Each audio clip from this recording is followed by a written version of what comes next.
नाम विठोबाचे घ्यावे मग पाऊल टाकावे या अभंगाची प्रचिती पुन्हा एकदा अवघा महाराष्ट्र घेतोय। कारण वारीतल्या सगळ्यात कठीण टप्पा मानला जाणाऱ्या दिवे घाटाचं आव्हान पेलण्यासाठी विठू नामाचं बळ वारकऱ्यांच्या अंगात आता संचारलं होतं। तर टाळ मृदुंगाचा गजर आणि ज्ञानबा तुकारामाचा जयघोष या शक्तीच्या जोरावर माऊलीच्या पालखीनं दिवे घाटाचं अवघड वळण हे यशस्वीरित्या पार केलंय।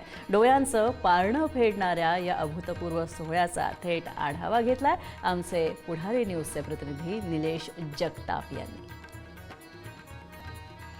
ची वाट पाहत होता तो क्षण या ठिकाणी आलाय। या ठिकाणचं दृश्य आपण पाहू शकतो। संत ज्ञानेश्वर महाराजांचा पालखी सोहळ्यानं दिवे घाटाची अवघड चढण पार करून हा पालखी सोहळा दिवे घाटाच्या माथ्यावरती आलाय। लाखो वारकरीच्या क्षणाची वाट पाहत होते हे दृश्य आपण पाहू शकतो।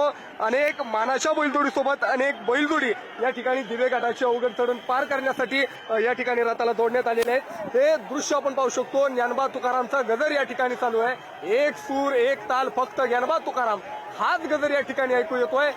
गाडीचं इंजिनच्या घाटामध्ये फक्त मात्र अवघड घाटाची चढण पार करून आल्यानंतर सुद्धा वारकऱ्यांच्या आनंदाला या ठिकाणी उधाण आलेलं आपल्याला पाहायला मिळतंय। हे दृश्य आपण पाहू शकतोय।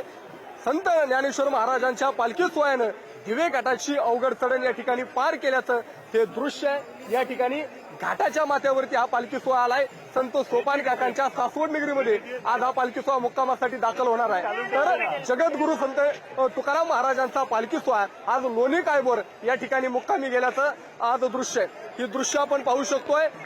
ज्या नजर जाईल त्या प्रत्येक ठिकाणी वारकऱ्यांची आणि यासोबतच हा याची देही याची डोळा हा क्षण आपल्या नजरेत कैद करण्यासाठी पुणेकर असतील सासवडकर असतील किंवा आवर्जून हा क्षण पाहण्यासाठी वेगवेगळ्या ठिकाणाहून भाविक या ठिकाणी येत असतात। तरुण मुलं या ठिकाणी येत असतात, तरुण वारकरी येत असतात आणि प्रत्येकाला हा सोहळा आपल्या नजरेत कैद करायचा असतो। हे दृश्य आपण पाहतोय। या ठिकाणी पालखी सोहळ्याने दिवे घाटाची अवघड चढण पार करून हा पालखी सोहळा संत सोपान काकांच्या सासवड नगरीकडे या ठिकाणाहून प्रस्थान करतोय।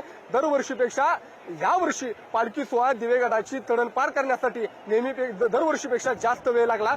याबाबत मात्र वारकरी चर्चा करताना पाहायला मिळत आहेत। मात्र या सगळ्या आनंदाच्या सोहळ्यामध्ये वारकरी ध्येयमान विसरून या ठिकाणी विठू नामाच्या गजरामध्ये तल्लीन झाल्याचं चित्र पाहायला मिळत आहे। कॅमेरा पर्सन सतीश कदम यांच्यासह निलेश जगताप, पुढारी न्यूज, दिवे घाट।